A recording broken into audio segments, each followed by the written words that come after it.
Okay, good afternoon, everyone, or good morning, as the case may be.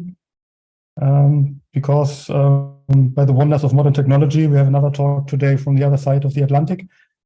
So I'm happy to welcome David, who is in, I don't know exactly where he is, at Indiana State University, but I don't know where that is actually located, so maybe he can tell us afterwards. I presume somewhere in or around Chicago, maybe. Yeah, so David was actually very close to home quite recently because he was working in Birmingham for a long time, which is obviously around the corner from Leicester, where I am. So he's working on string diagrams and rewriting of string diagrams, and in particular interested in hierarchical graphs. And this is really an interesting topic from a graph rewriting point of view, because many graphs are obviously hierarchical, and there are many applications for hierarchical graphs as soon as you have encapsulation, for example, in software architectures and things like that. Mm-hmm. And I don't think there's ever been a fully algebraic formalization of hierarchical graph rewriting. I mean, there are several approaches of how hierarchical graph rewriting could be formalized, but I don't think there was any kind of fully axiomatic approach to that. So I'm looking forward to hear how we can do that. David, please. Thanks very much for the introduction. So this is some joint work with Mario Alvarez Piccolo, Dan Gika, who is my advisor, my postdoc advisor in Birmingham, and then Fabio Zanazzi at UCL. So there's a mapping between names and institutions here. Mario and Dan both worked at Huawei. Dan and I both worked at Birmingham. I'm currently at Indiana State, which is, like Reiko said, on the border with Illinois, and then Fabio at UCL. So, oops, here we go. Hang on, sorry. There is a toolbar kind of in the way. Does this still appear okay if I move that toolbar? Okay, all right, thank you. So this is obviously not my field. I'm not really a specialist in rewriting here. I am originally from sort of the coalgebra community, and I got interested in differential categories in order to better understand some machine learning. But as we were trying to look at, well, I'll get into the application a bit more later, but for various reasons, we became interested in using a hierarchical structure to represent morphisms in a particular kind of category. So we'll get to this in a second, but just on background, there are two big notational styles that you can use to denote morphisms in category theory. There's the standard term notation, and then there's also this diagrammatic string notation. So terms are just the bog standard kind of thing that you encounter in every field of mathematics. You have constants, variables, and operation symbols that you use to write universally quantified equations in a typed algebraic theory. So for example, you've got this composition operator as a binary operation symbol. You have a constant, say, identity term or symbol to represent the do nothing function.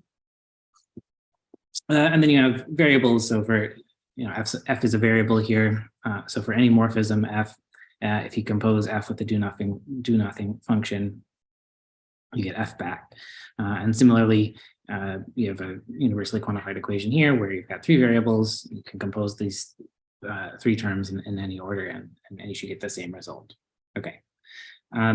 So string diagrams are a bit more specialized. So instead of thinking about terms with particular operation symbols, constants, and variables, you think of special diagrams that you can combine together in certain ways. So I'm going to give this sort of string diagrammatic interpretation of these equations. So you have a special diagram called this identity diagram, which is just a straight wire with type A. So it takes in something of type A and produces something of type A.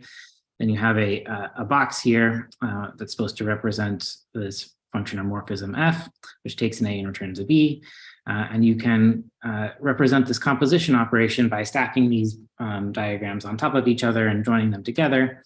And what that says is, if you take this just plain a wire and you put it on top of this f, you get a diagram that can be considered equivalent to f, right? And these visually look similar, right? You just sort of contract this wire into the f box here. And similarly, if your interpretation of composition is you just stack diagrams one on top of the next, then if I first compose G and H together, like such, and then afterwards compose F, I get the same diagram as if I first compose F and G together, and then afterwards compose H.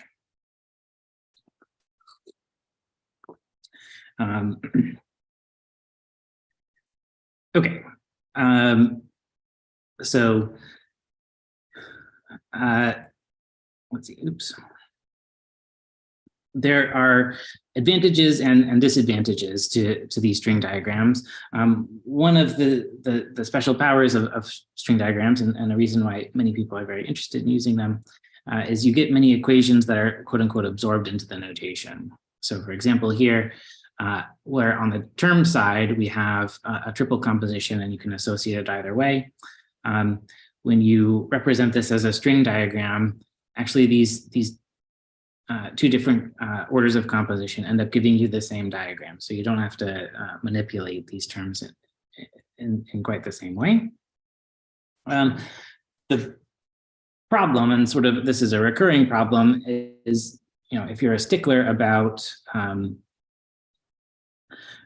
precision and automation and things like that, you can worry about what is the string diagram exactly? What are the rules that you have for manipulating them? If you use those rules to manipulate string diagrams, do you get the same kinds of consequences as you get if you do standard reasoning on terms? And so as you add more and more structure to this into your category, you need more and more representations in your string diagram in order to accommodate that structure. And so you run into this question over and over again.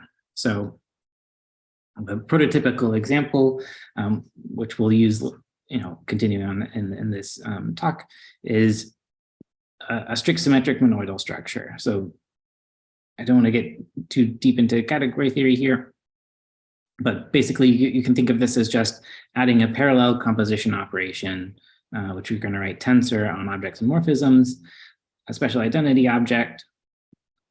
So these objects you can think of as basically types.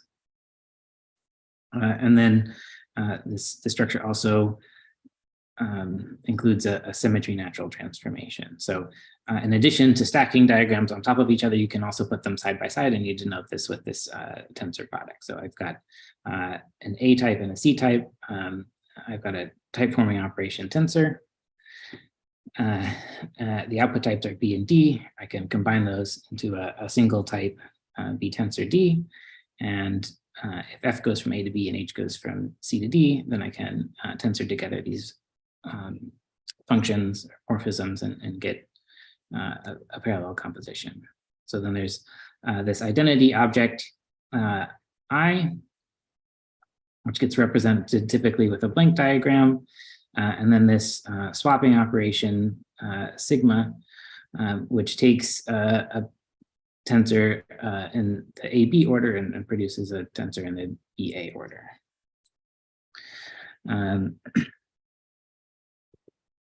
Oops. So lots of equations of symmetric monoidal categories naturally fall out of this string diagrammatic representation of these terms. So for example, you want this parallel composition operation to be associative. So you can either compose G and H in parallel first, or F and G if you're making a triple composite. You want the identity on this tensor unit to not affect a composition. So if you've got this blank diagram that you put next to a morphism, you want that to be equal to the same morphism. And If you swap two arguments twice, then you want to be able to sort of untwist those wires, so to speak, and say that this is the identity on A and the identity on B in parallel. So you get, so let's see, I think these next is we have, so there are many different equations that you would have for a strict symmetric monoidal category if you look at it in terms of terms that have very nice interpretations in terms of this string diagram language. So I won't go into, these are three. We've already seen two for sequential composition, and the others are quite nice. So one nice thing is, a lot of these equations that you need when you reason with terms just naturally occur with symmetric, with string diagrams. There are some problems though, or at least some issues that you have to be careful about. If you're incautious about this, defining how these string diagrams work, you might say, for sequential composition, we said that you take one diagram and you stick it on top of the other and match up the wires. But if you have a tensor product, then this might be tricky. So if you have this morphism K that goes from X to A tensor B, and you have a parallel composite that technically takes an object in A tensor B, you can't match up this one wire with these other two. So you sort of have to be able to split these wires and rearrange them in order to correctly compose. And if you are not careful about the idea of you're supposed to join inputs from this, the later stage to outputs of the earlier stage. Sorry, I shouldn't say it like that. You're supposed to take outputs of the precomposed function and join them up with inputs to the postcomposed function. Then you might accidentally allow a composition like this, where T takes both a B and an X and produces an A and a C. F consumes an A and produces a B. So if you join inputs and outputs, you might say, I'm going to take the this output of T and compose it as the input to F, the output of F, and make it the input to T here in this B position. And sometimes you do want to allow that in certain categorical contexts, but often you don't. So you have to be kind of careful about what exactly does it mean to have this string diagram, and what is it as a formal object? So that both. Sorry, David, I have a question about the first example here. Yeah.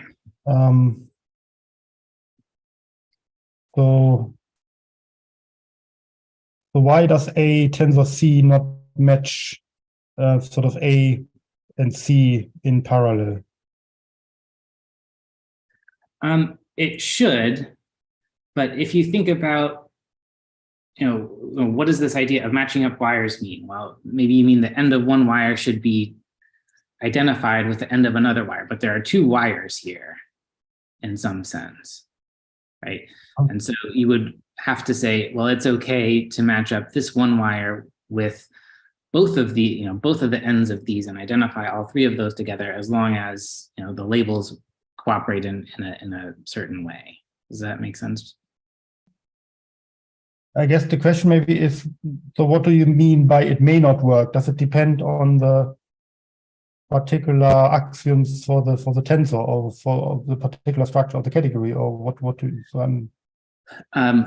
what I mean is, so these are always composable in a symmetric monoidal category. The question is, what operations do you allow on diagrams? And if if you're not careful about what operations you allow, then it might be that something which is perfectly well composable in the term calculus would not end up being composable in your string diagram calculus. Okay. All right. So that way around is clear. Yeah. Okay. Thank you. Yeah. So as terms, these should definitely be composable with K first and then F tensor H afterwards. But you either have to say, okay, you can take this diagram here is equivalent to a diagram where there's one input to K and two outputs to K, and then you identify both of those outputs with both of these inputs, or you have to say something about how you can join one wire to multiple wires as long as there's some condition on the input and output wires. So it's just a thing of, you can, this is a very useful informal device where you can talk about composition very naturally and not have to, think about, sort of complicated looking equations like that. It's a bit more natural, I think, to look at it as a diagram, but then you have to be careful about whether the status of your diagram is just an informal explanatory vehicle, or if it's actually like a formal thing that you'd be happy to accept a proof in a paper. And so, one reason, in addition to, formalizing this for,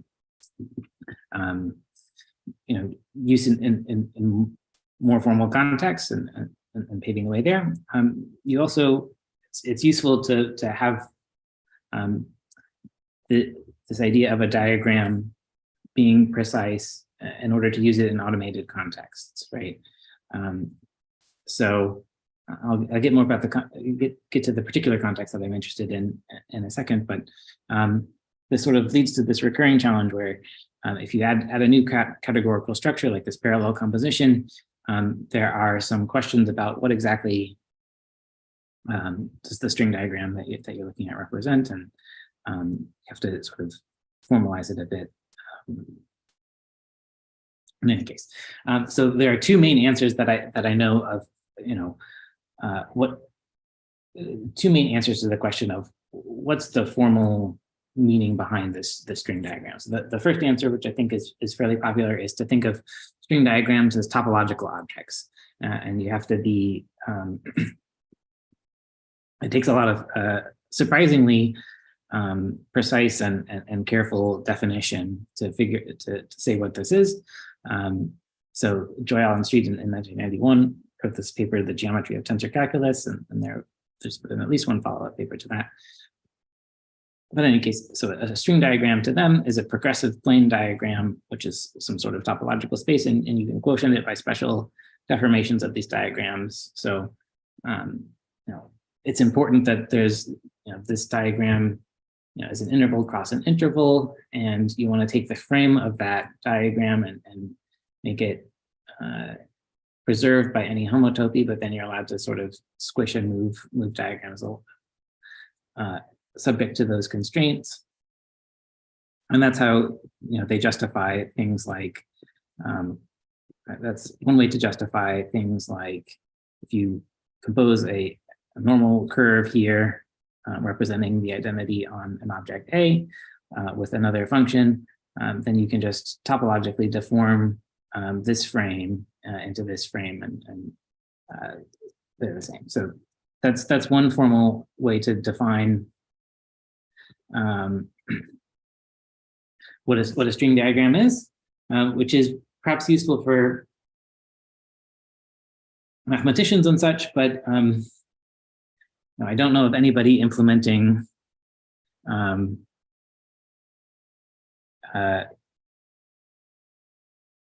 programs where computers consider their these inputs as topological objects and figure out homotopies between these objects. So it's not so great for automated manipulation.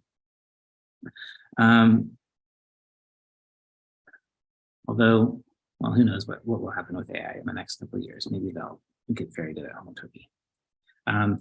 The second answer, which is a bit more recent and has a long history spread over many papers. So here are some of the authors, and I think this string starts in about 2016. But feel free to correct me if you think I haven't represented the history correctly here. Anyway, Filippo Bonchi, Fabio Guiducci, Alex Kissinger, Paolo Solinski, and Fabio Sanazzi, who was a collaborator here, came up with a formalization where string diagrams are hypergraphs up to usual isomorphisms. So these are much more friendly to implementation and automation. So we're following this sort of second philosophy, and we're going to extend it in two main ways in order to look at closed structure on monoidal categories. The two main ways that we extend sort of this previous works are we allow variables in the string diagrams, and the main striking difference is that there's some hierarchical structure that you use for function abstraction in this monoidal closed structure. Okay. So I want to say a bit about, so I'll come back to what exactly this hypergraph interpretation of string diagrams is in a second. But first, I just want to set out a bit about closed monoidal categories. So a closed monoidal category, if you talk to a category theorist, probably the way they suggest you get this is you start with a monoidal category and you require that the functor that does a product on the right always has a right adjoint. That's one way to get a closed monoidal category. I think it's a bit simpler to think about it as follows. So a closed monoidal category has always a function space object for any two objects B and C. There's an object consisting of functions from B to C. There's an evaluation morphism. So if you give me a function from B to C and an input from B, I can produce an item in C. In the obvious way, you just apply the function to the input. And there needs to be a currying operation, which we call lambda here, which takes functions that go from A tensor B into C and curries them, curries this B argument. So now the function takes an A argument, produces a function that goes from B to C. And it needs to satisfy three equations here. We'll see these equations again in a second, and I think it's a bit easier to parse them in the diagrammatic form. But more or less, this says if I abstract a function and then evaluate it, I get my original function back. The abstraction of this evaluation map is just the identity on functions. And then, how to say this?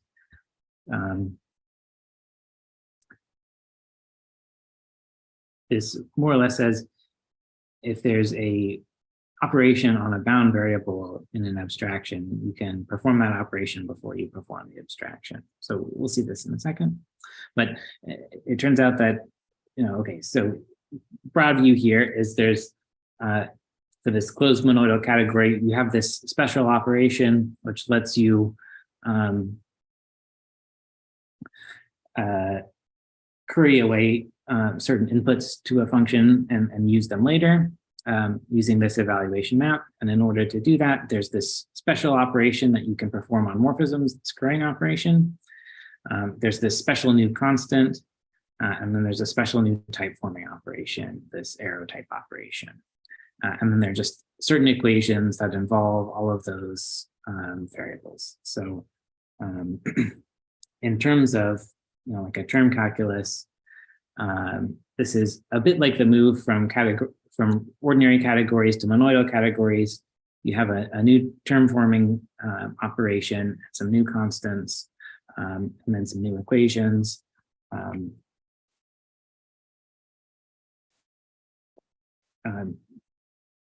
So, for all of those corresponding operations, constants, etc., we'll want a diagrammatic version. Okay, so for this evaluation morphism, it's just a special constant in this algebraic theory. So we give it a special shape, just like we gave identity the special wire shape and the symmetry, the special crossing wire shape. So it's just a constant diagram. The currying operation, is an operation that you can perform on any morphism. So just like you can compose morphisms or put morphisms side by side, you can query an operation. So if you've got some morphism here, you can stick it in a bubble. And that's our diagrammatic representation for querying. And then the equations that we saw above look like this. So there's this beta reduction step, which is if you abstract a function and then evaluate it at this argument, you get your original function back. Maybe I should rewind back to this step here actually and say, so you can think of this as, this function takes an A and a B and it produces a C, right? And then this bubble says, okay, you just give me an A and then I'll figure out a closure for this function so that if you give me a B later, then I'll figure out the C. And this is sort of how it works. Right? If you're given here, you give a constant to this closure, right? And then you're given a B later, and you evaluate the closure at this constant. That's the same thing as if you just were given both of these inputs at the same time and evaluate the path. So if you orient this from right to left, and think about it as sort of a lambda term, you could see this as beta reduction, but maybe it's more of a beta conversion since it's bidirectional in this case. Similarly, there's a eta convert. The second equation that we have here is a kind of eta conversion where abstracting an evaluation is just the same thing as just giving the function itself. And then there's this slide rule which says if you perform an operation on a constant in this abstraction, you might as well perform the operation on that constant before you form the abstraction. So we call this the slide rule. But you can see how this hierarchical structure comes into play here, right? These bubbles sort of capture abstracted functions, and you could nest several of these together and have sort of string diagrams inside string diagrams inside string diagrams. So that's our interest in having this hierarchical structure. Okay, so I'll say a bit about application here. In GReTA, together with Kokomoria and Tatawa Ambridge, had this implementation of token-based semantics for GOI involving graphs and hierarchical graphs like this. I don't know too much about that, to be honest, so you have to ask Dan, but I'm particularly interested, like I said earlier, in differentiable programming language and treatments of differentiation categorically. And so the four authors in this paper were originally looking at this as a way to do higher order reverse mode automatic differentiation. And part of what you want to do when you do that is you would like to capture a sort of a backpropagation function and reuse it multiple times for efficiency reasons. And so being able to process some notion of differentiation on these higher order functions necessitated using some kind of diagrammatic notation that would lend itself to this function abstraction context.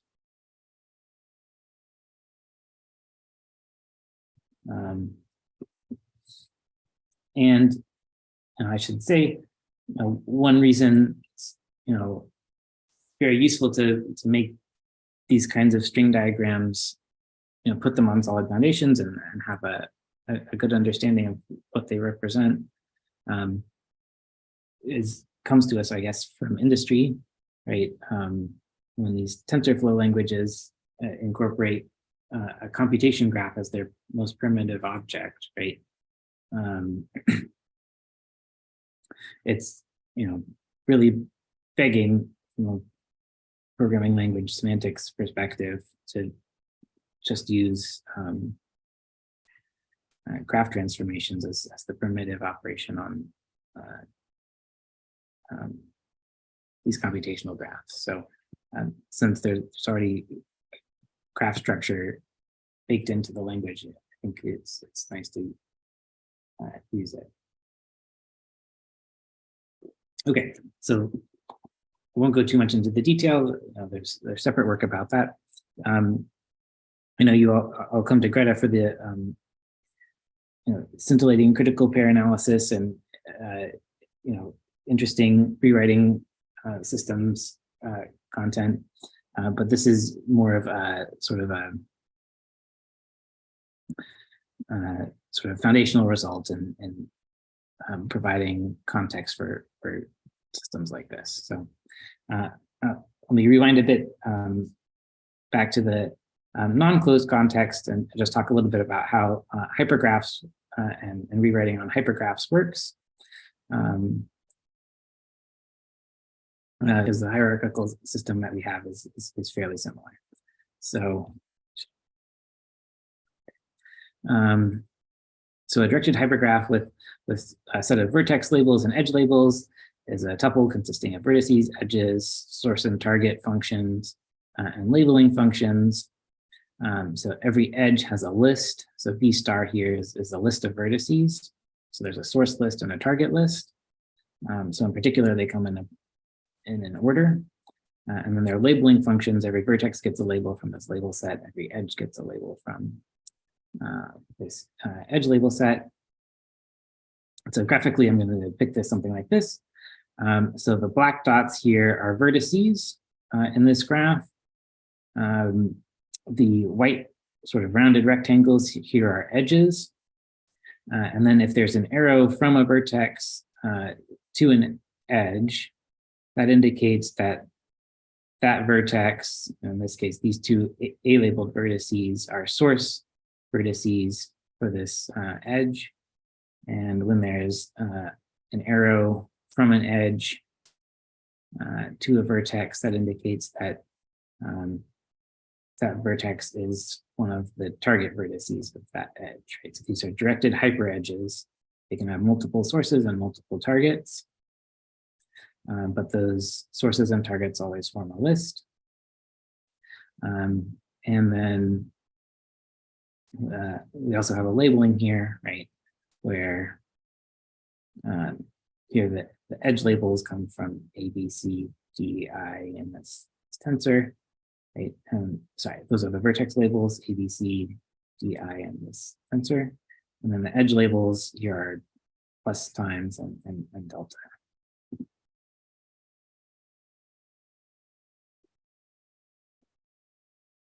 Okay, so this is like I said, historical from the literature, not too long ago, I suppose, but there's this series of 3 papers at least by Pippo Bonchi, Fabio Vellucci, Kissinger, Swichinski, and Zanazzi called String Diagram Rewrite Theory 1, 2, and 3, where this is a standard definition from that. Then you can talk about hypergraph morphisms. So a morphism between these hypergraphs is just a pair of functions from the vertices to the vertices and the edges to the edges that's compatible with the source and target labeling in this particular sense. So let's see, this function takes an edge in F and finds all the sources and then follows the morphism to the graph in G. And that should be equivalent to following the edge to the graph in G and then taking the sources in G. So the sources and targets match up here, and then the labels match up, right? If I find the label of the vertex in F, that should be the same label as if I translate to the G graph and find the label in G. Similarly for the labels on edges. And then an interface is a discrete hypergraph with a total ordering on its vertices.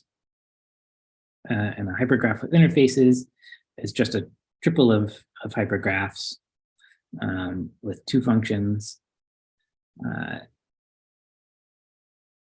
where these outer hypergraphs are interfaces. So that just, again, means they're discrete, they have no edges, and there's a total ordering on the vertices. So let's only give a picture, example pictures here. So these are examples of hypergraphs with interfaces. So we have vertices and edges in this interior hypergraph. Then we have interfaces on either side. So this we would call the input interface, and this we would call the output interface. So they're edgeless graphs with a particular ordering, so that the blue background here is supposed to indicate that,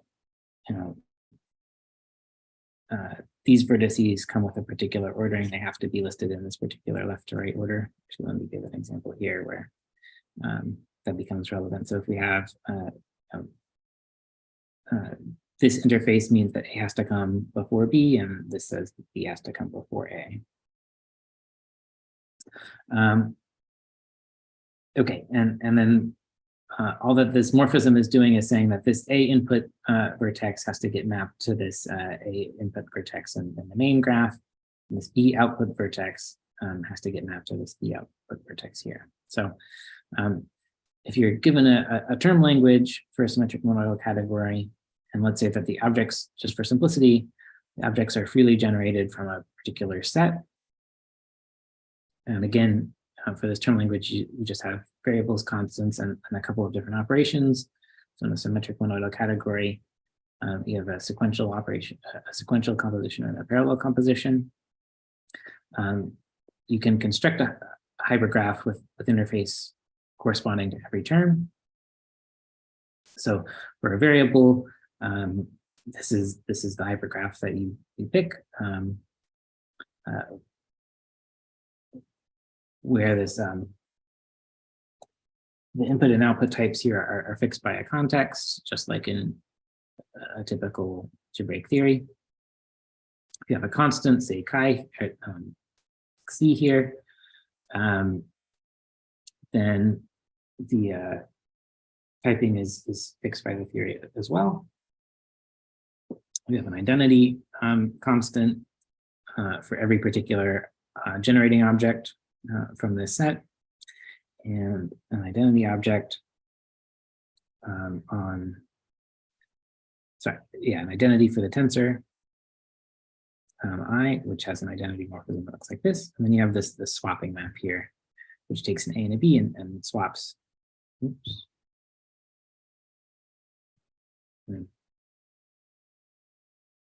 Must have finished. This identity map swaps A's and B's. The symmetry map swaps A's and B's. Right, so we have all of these base cases that we can use to designate. Sorry.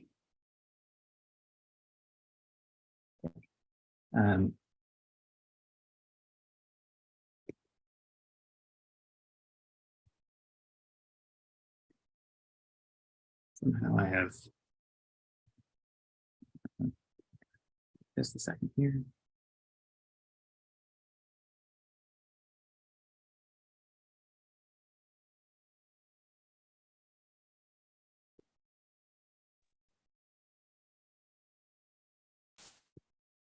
Okay.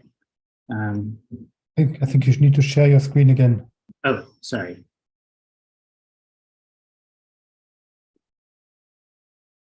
Yeah, that's it. Okay, thank you. So we covered these variable and constant cases, and we need operations on these hypergraphs to interpret sequential and parallel composition.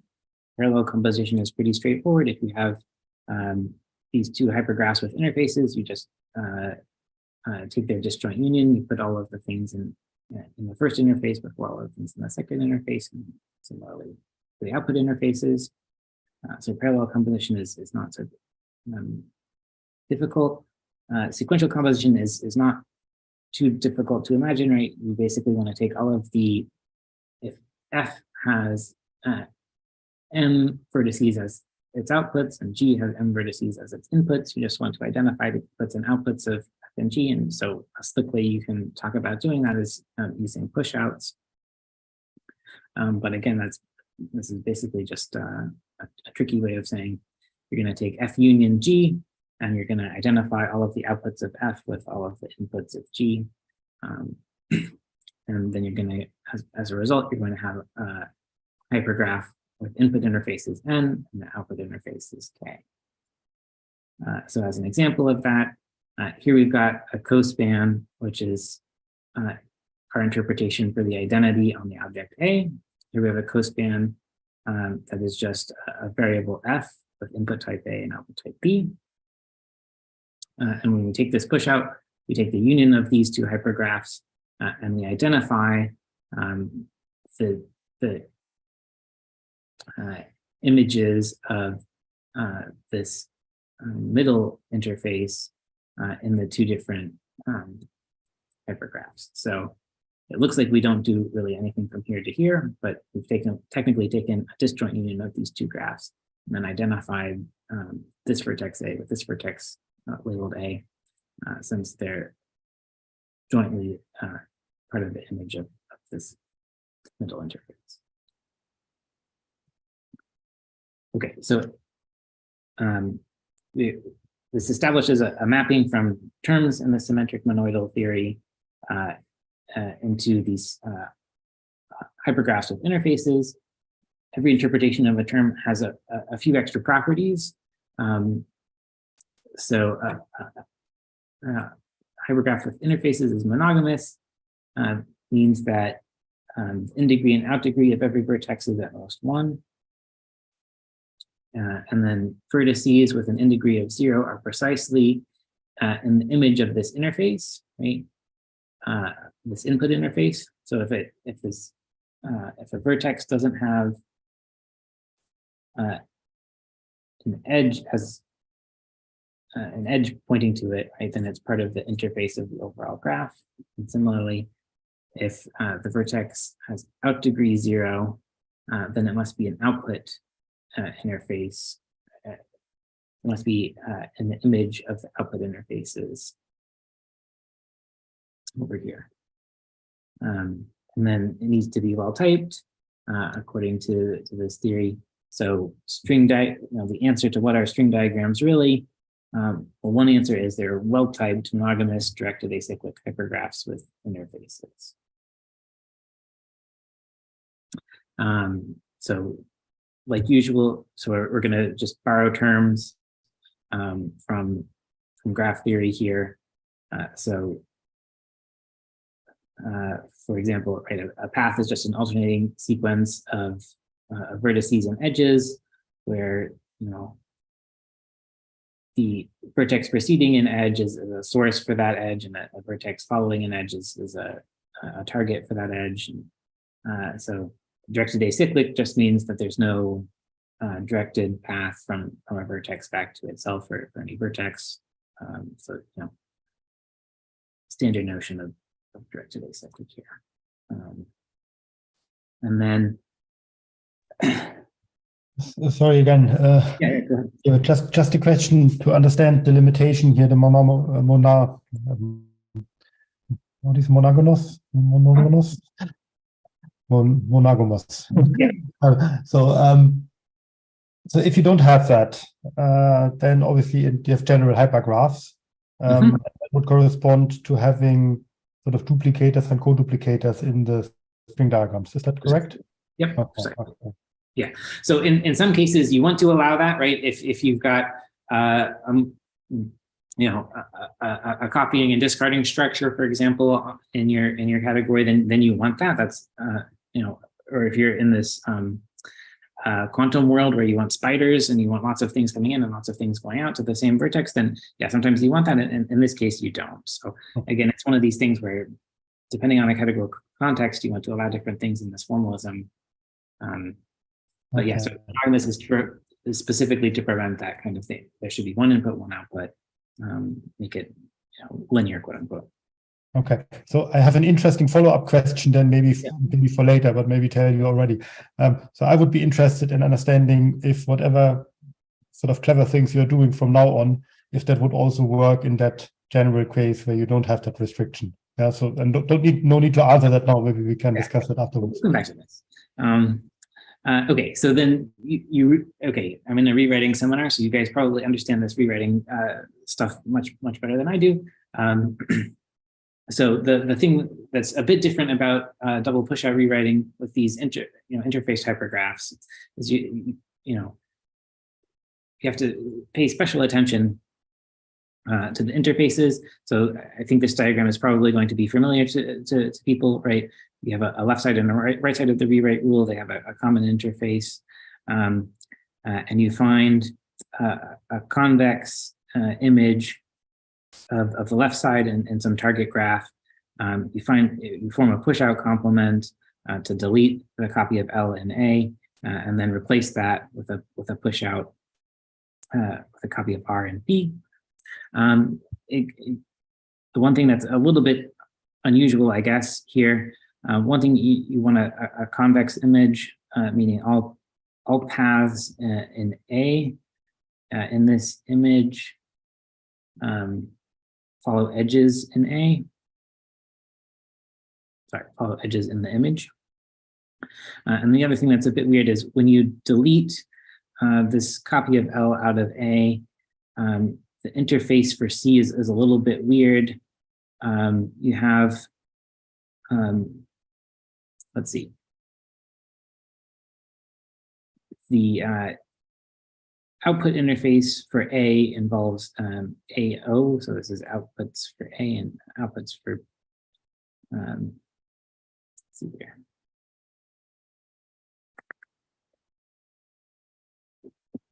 I'm getting a bit lost, but it'll become clear in this picture, right? So, okay, so this is a typical. So here's an example rewriting rule where we're going to take this morphism and place it with this. So you find a copy of this in this diagram. You form a pushout complement, and now since you've deleted this, the interface has changed slightly, right? So that what used to be an input to the left side of this rule is now an output of the pushout complement here. So there's a special term for this. I think these authors call it a boundary complement.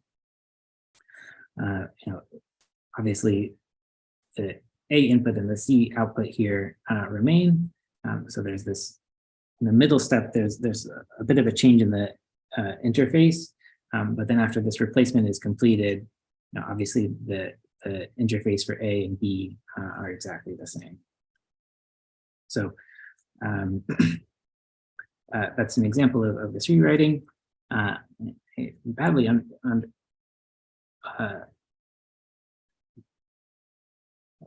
misestimated how long it would take to get through this. So the idea of a hierarchical hypergraph in this context is fairly similar. So it's a hypergraph, but we're going to add parent and parent functions for vertices and edges. So every vertex can have an edge as a parent, or could possibly have no parent. So that's what this +1 does. Every edge also could have an edge as a parent, or no edge as a parent. And there are certain constraints here. So if V is a source for the edge E, or V prime is a target for the edge E, then they have to have the same parent. And we also require that the parental relation is acyclic. So if you apply the parent function on an edge sufficiently many times, you eventually have to get to a point where you enter the right coproduct here. And then, like usual morphisms of hypergraphs, yeah, it seems like there are maybe 5 or 6 different versions of hierarchical hypergraphs living out there, and I think, unfortunately, this is slightly different to all of the ones that I know. So, one area where you get a difference is sometimes people don't mind if, an edge inside of this hierarchical structure can have a vertex outside of, in a parent part of the abstract.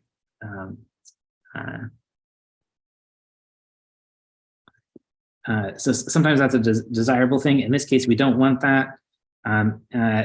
Sometimes, so here, our morphisms have this particular restriction. The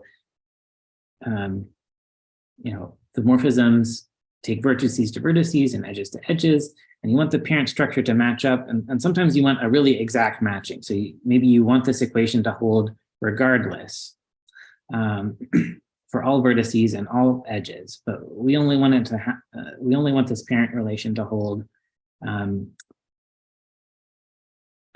if the parent is a particular edge. So if the parent is in this right coproduct, so it's bottom here, we don't want this equation to apply, right? So let me give some examples of a diagram, and I'll come back to this in a second.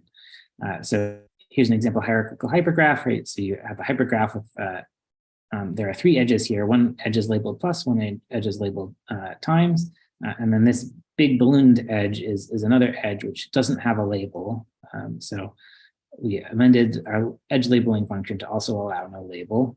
So it doesn't have a label, but it has an edge inside it. So the 3 vertices here and this times labeled edge all have a parent, and that parent is this unlabeled edge with this big circle. And then you can add interfaces to this, right? So, obviously this middle edge is quote unquote married, right? It has an input and an output. These are 2 vertices here have no inputs. They're part of this interface.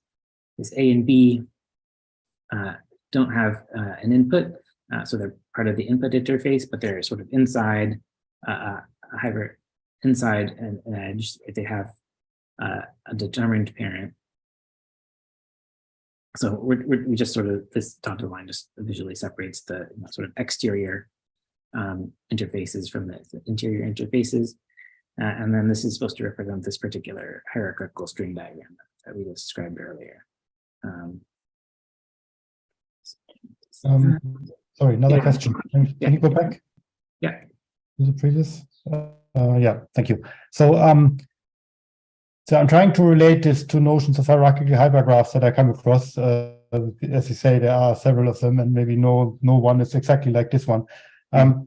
So essentially what you say is that by these functions PV and PE, you're defining, so if you look at the inverse of those, I suppose, and look at the node, as an edge, and look at the all the edges that on nodes that map to this by way of these hierarchy functions, then you're collecting essentially a hypergraph that sits inside that hyper edge.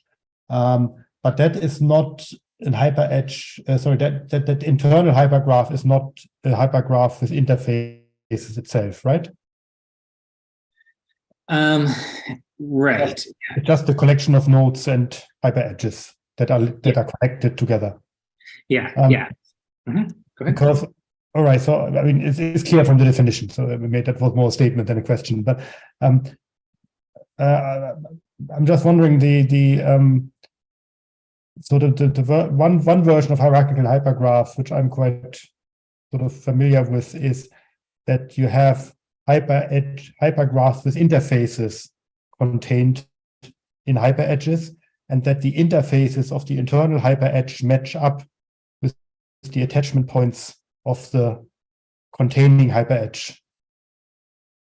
If that makes sense. So you basically have it's like wires going through the interfaces from the interfaces of the internal hyper edge through the attachment points of the containing hyper edge and into the nodes of the surrounding hypergraph. So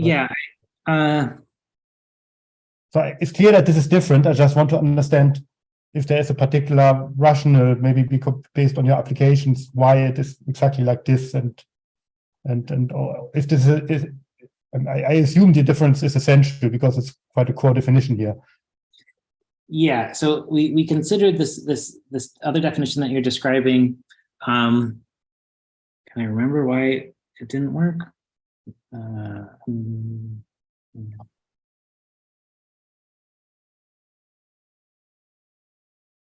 not sure I can remember off the top of my head why we decided not to go this way. I mean, it's clearly more restrictive in a sense. I mean, yours absolutely is more flexible. So if you have these, I don't know, I can imagine that there are certain operations that if you have this more strictly typed sort of internal hyperedge, a hypergraph, then I mean, that may not be closed under certain operations. I mean, sort of in general, I can understand that. Specifically, obviously, I don't know. Yeah, maybe I'll have to take the question offline because I'm not coming up with exactly why we went a different route. But yeah, it's very similar. So I think the difference was something quite subtle, but I can't remember offhand. I'm sorry. I mean, clearly in your examples, even at the beginning of how you want to use the higher order structure for the currying and the eval, you had already hyper edges in there. I mean, also internal hyper edges, which were not connected or not wired through, basically from the internal bubble to the outer hypergraph. Yeah. So your examples earlier look exactly like the picture on the right there, with where the internal hyper edge, the internal hypergraph was kind of disconnected from the outer structure. Yeah. So I mean, in some sense, this A-labeled vertex and this A-labeled vertex should be thought of as sort of kind of being joined, but it gets tricky because then the definition of morphism gets a little complicated. Oh, I see. So you actually think of the A there, the outer A and the inner A, as being connected. Yeah, that's the thought is that they're so in order to have a well-typed, we'll say in a second, is a well-typed abstraction. Okay, then I'll let you get on with that, and maybe we can understand that. Yeah, there's certain conditions relating the interior hypergraph to an edge and the source and targets of that hierarchical edge. Okay, so again, so you have this. You can, for all of these different terms that we saw earlier, you can construct these hierarchical hypergraphs, right? Of course, the most interesting case is this abstraction here, which corresponds to this construction where you put the hypergraph inside a new edge. And so again, you don't get all hierarchical hypergraphs. You get monogamous, directed acyclic, well-typed hypergraphs if you forget about the hierarchical structure. And then you also have this condition where if there is no label, then the edge cannot have any graph inside it. So for example, if the edge were labeled times or something like that, and it's corresponding to some particular operation, then it's not hierarchical. And if it is hierarchical, so the label of the edge is not a particular operation, then it has to be a well-typed abstraction. So what it means to be a well-typed abstraction is you look at the interior interface to inside your edge. So that's a tensor B here. And then there has to be an object where if you take the source of the outside of the edge, namely B, so the object in question here would be B, that the output object here is going to be B arrow, the tensor of all of the output objects of your interior edge. Okay, so there is so this well-typed abstraction sort of constrains the relation between the inside of the hierarchical edge and the outside of the hierarchical edge. But I think, yeah, I have to think more about the reasons why we don't just explicitly identify this A with this A. But I mean, but sorry, then how do you, I mean, the way you write that, it's clear here in the example, but in the definition, so how do you know? So you said the interface of the internal hyperedge or hypergraph. So how do you know what that is? Is it just by means of naming the nodes? So how do you know? I mean, you write A and B here internally, and you have and you write A here at the top, and I suppose that means that the A node here is somehow the external sort of representation of the internal A node here, or that they are kind of linked, right? Yeah. So this interface can send, so this A corresponds to, so what this mapping does, it takes this A to this A, and then this AB pair into this AB pair. All right. Okay. So, I mean, you could think of it like this part of this interface is really sitting inside this hypergraph here, inside this edge, and saying that, these are the interfaces for the internal hierarchical hypergraph. So that's how you can describe. Okay. Right. So I can see that. So sorry, maybe we're taking too long, but I don't know. I can see that in this example because it's only one bubble. Right. So if you have several bubbles, you also have implicitly an interface for each bubble or a section of the in the interface for each of the bubbles. Yeah. So if the vertex doesn't have an explicit source, then it has to be part of the interface. That's this monogamous condition, right? Okay. So since these don't have an explicit source, they have to be part of some there's an input interface. Okay. Right. Okay. Thanks. Okay, so let me skip ahead a little faster. So, all right. There are some reasons why this hierarchical hypergraph thing does not work super smoothly in this formulation. So, in particular,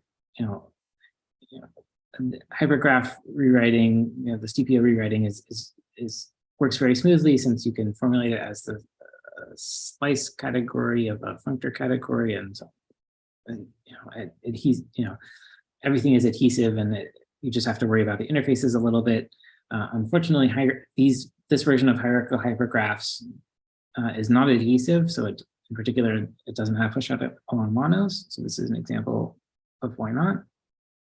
So I don't have nice categorical ways of doing this super smoothly, but the same general procedure, the same general setup kinds of works. And then another consideration, which I'm just going to have to briefly touch on, is a lot of the definitions that you use for hypergraph rewriting that change for hierarchical hypergraphs is places where you talk about interfaces, you actually want to, you have to replace that with talking about the outermost interface, right? So, this A and D are part of an inner interface, as are this B, C, and D. So the sort of overall hypergraph goes from A to C arrow D. Same here, right? This is the slide rule interpreted as a hierarchical hypergraph. So these internal interfaces can change, and that's okay, as long as the outermost interface, that is the interface vertices that don't have a parent, correspond. So rewriting more or less works the same way. You have this a similar kind of diagram here. So this definition of parallel pair has a little star here, because parallel pair here doesn't mean that they have the same input and output interfaces. It means they have the same outermost input and outermost output interfaces.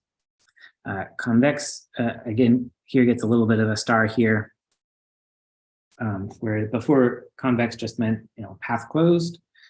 Here you need path closed and as well as hierarchically closed. So if you include an edge, you have to include the entire interior hypergraph that has that edge as a parent. That way, when you cut out the parent edge, you cut out all of the children as well.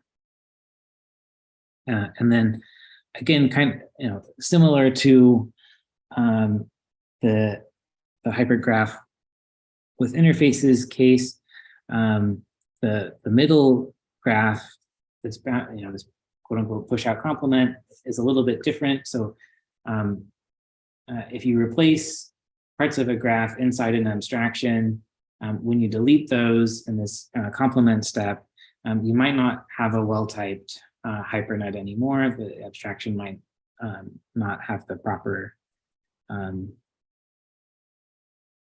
typing, in which case, yeah, so this middle step may not be a hypernet, it's instead a weak hypernet.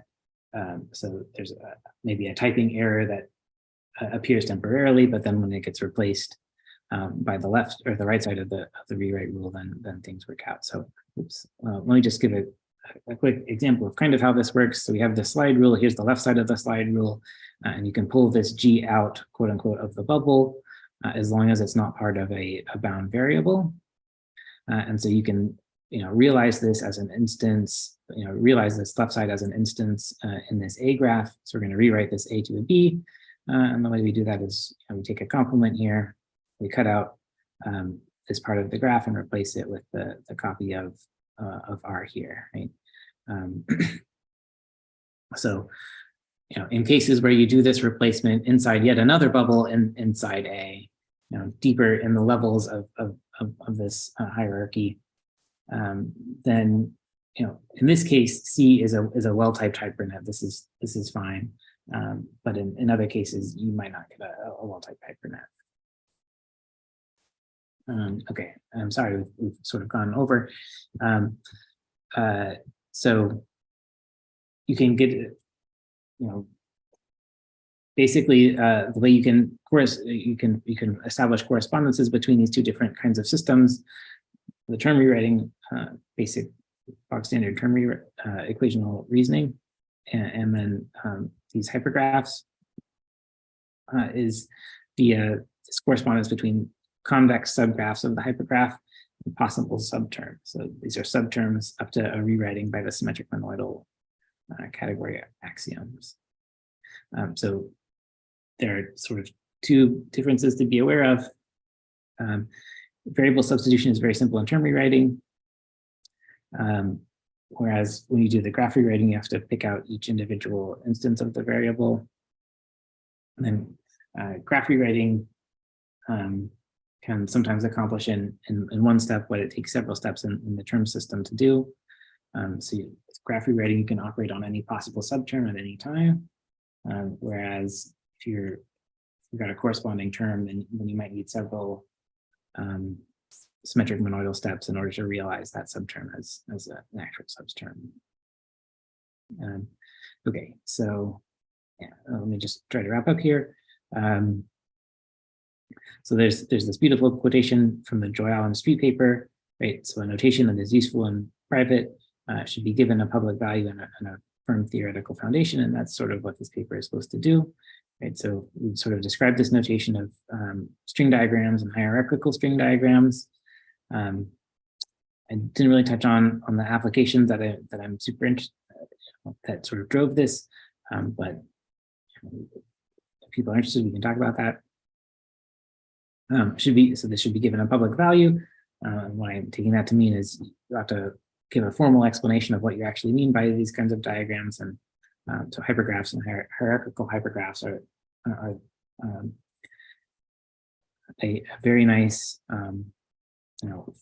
formally checkable and precise accounting of what string diagrams are, and they should have a nice firm theoretical foundation.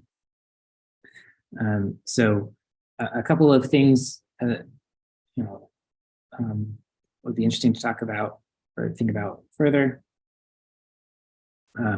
Obviously, Rico has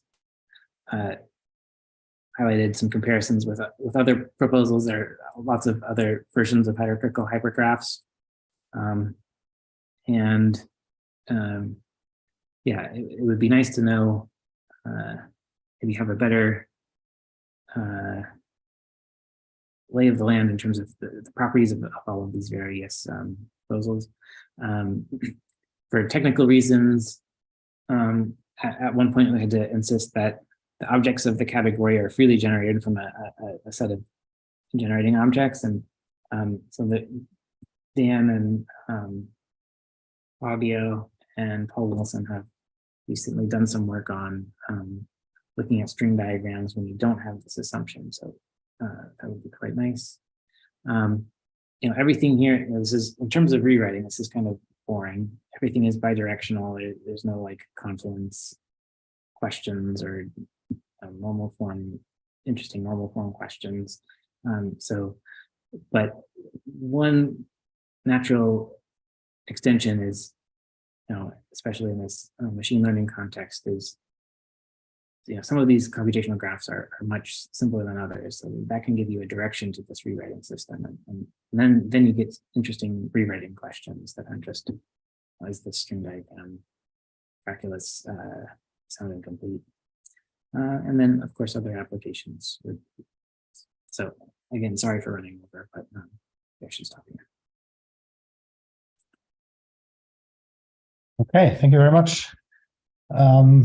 Yeah, no need to apologize. I mean, we are flexible with time. This is not a problem here. I had a question, if I may start, which I already announced earlier. So I'm trying to understand how much of this is depending on monogamy. Oh, how much depends on monogamy?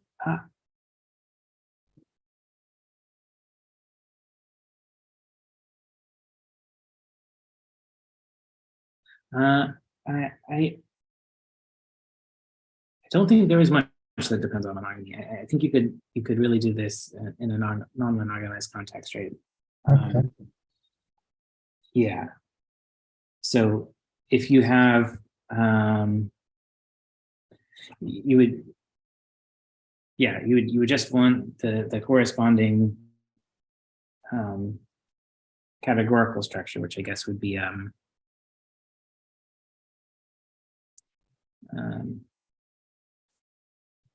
deltas and nablas and things like that, isn't it? Yeah. Exactly. Okay. So one thing I picked up on while you were explaining the thing with the interfaces was that you said the reason that you can work out what the interfaces of the bubbles are, that you can display it like you do here, has to do with monogamy. So the fact that you can see that you see. Let me see if that works. Yeah. So if you look at the the next that one. Yeah. So you would.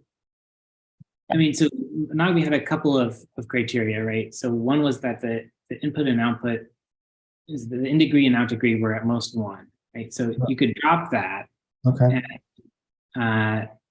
and have this a situation where you have multiple inputs going into a vertex and multiple outputs coming out of a vertex, but you wouldn't necessarily.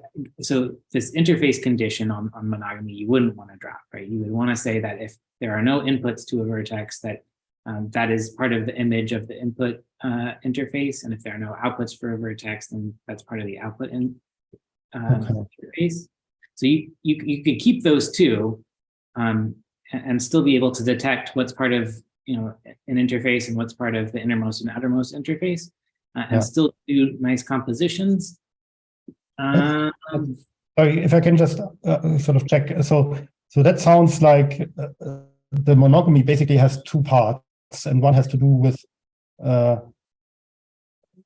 nodes which have no attachment on either input or output. Right.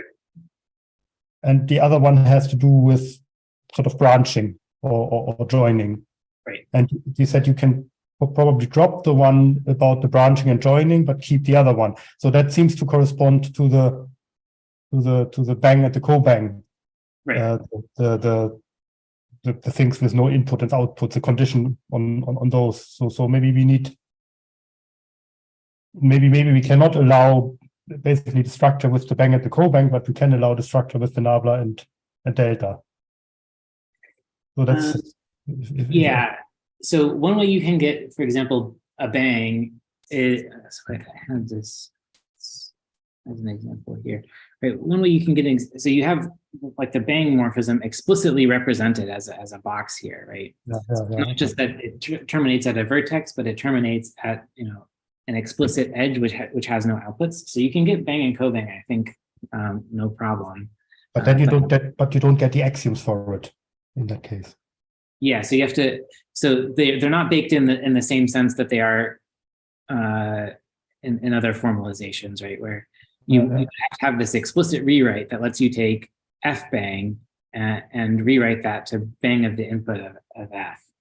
Yeah, you can make that an explicit rule. Yeah, but in the corresponding categorical theory, you would have an equation for that, right? Right. Okay. Yeah. All right. Okay, but that's helpful. So at least the hypothesis would be that you can you need the kind of, you basically need to preserve the connections in order to trace the interfaces, but you could live with branching and joining potentially. Okay. I think so. Yeah. Okay. Interesting. All right. Yeah, Nicholas.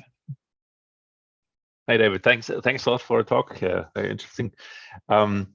So just to check, so if you have a particular rule, its intended purpose is to encode for an equality in the reasoning, no? And then applying this in context, or doing a direct derivation would mean exhibiting like a proof of an equality when established at a local position in a bigger diagram. Yes. Yeah. So there's something interesting about this, because you said in the end, in the purely equational reasoning, if you were just to actually write the terms, it could be that it is more difficult to exhibit, for example, a subterm having a certain property. So that sounded quite reasonable.